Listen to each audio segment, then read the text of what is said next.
قضاء على السعال والكحة والبلغم عندي لك الحل: زيت الزيتون والليمون الحامض والعسل، شفاء بإذن الله.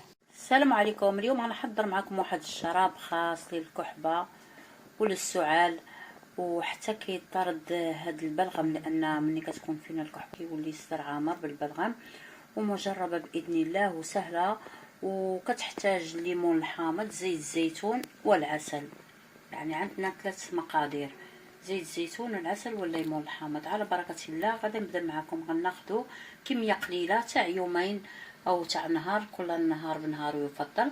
ناخذ واحد الليمونه، ناخذ واحد الليمونه حامضه تكون شويه فيها الماء باش نستافدوا منه. نعملوا بلا بحال ما هكايا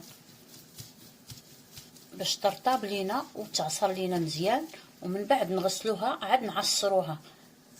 دائما نغسلوا الليمون لان هاد الدواء اللي غنديروه باش غنستافدوا منه، لان ملي الواحد كيكون مريض خاصو ضروري يغسل اليدين ويغسل اي حاجه ياكلها، حيت باش يتفادى هاد الميكروبات وهاد الفيروس. هانتوما فيها الماء. دابا غنجيب واحد العصاره باش نعصرها، او تقدروا تعصروها مباشره بحال ما كنقطروها.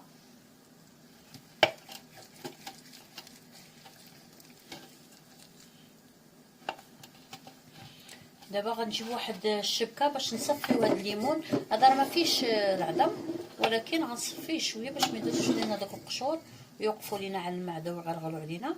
اللهم من الاحسن نصفيوه.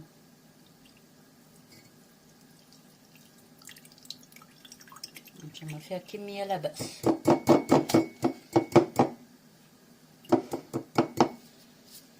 تقدروا تحطوا نص ليمونه حامضه، ماشي شرط ديروا ليمونه كامله.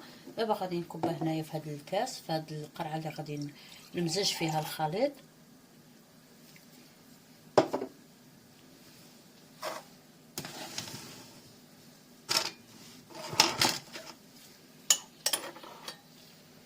نجيبوا معلقه كبيره باش يكون القياس واحد. المهم ليمونه حامضه. دابا غنحطوا معلقه كبيره نتاع العسل.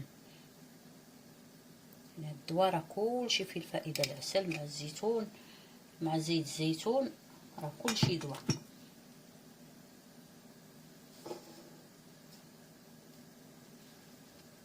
تقدروا تضيفوا حتى معلقه ونص.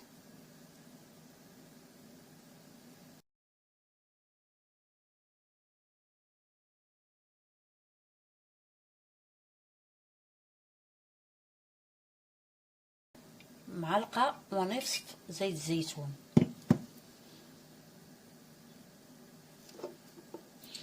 الحلاوه علاش درنا العسل؟ باش يكسر لنا شويه الحموضه وكيرطب الحلق وكينظفو حتى هو. الليمون راكم عارفين الفيتامين نتاعو، الفيتامين سي، نظف، يعقم كل.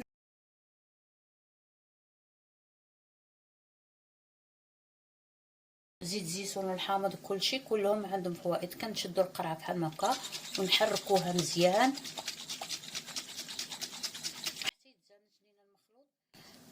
حتى يتخلط لينا كلشي، ما يبقاش العسل بوحدو والزيت طالع من الفوق. نخلطو مزيان، وكل ما نبغيو نشربو نحركو هاد القرعه بحال ما هكايا، نديوها ونجيبوها.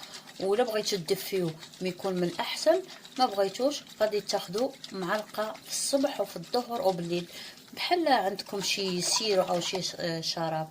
وان شاء الله غتشوفوا النتيجه بالتجربه هذه رائعه جدا. نتمنى دائما الصحه للجميع. وهذا راه كيف ما شفتوا العسل والحامض وزيت الزيتون راه عندهم فوائد كثيره. ان شاء الله غادي يجيب ربي الشفاء بهذه الوصفه اللي عطيتكم عن تجربه. وما تنساوناش اللي دخلت واستفدت من هذا الفيديو او سمعته تبارطاجيه وتشترك في القناه باش دائما جديد. كنتمنى الصحه والعافيه للجميع. واخا تشوفوا هكايا راه ما غاديش يكون مر. هانتوما راه المزيج دوقوا قدامكم. بسم الله. الطعم ديال الحلاوه مع الحامض مع زيت الزيتون واحد المزاجه ما نوصفهاش ليكم، وجربوا وردوا عليا الخبار. وشكرا لكم على التعاليق، وشكرا لكم على الاشتراك، وشكرا لكم على كلشي، ونتمنى لكم دائما الصحه والعافيه. وما تنساوش قبل ما تشربوا تخلطوا هذا المحلول بحال ما هكا.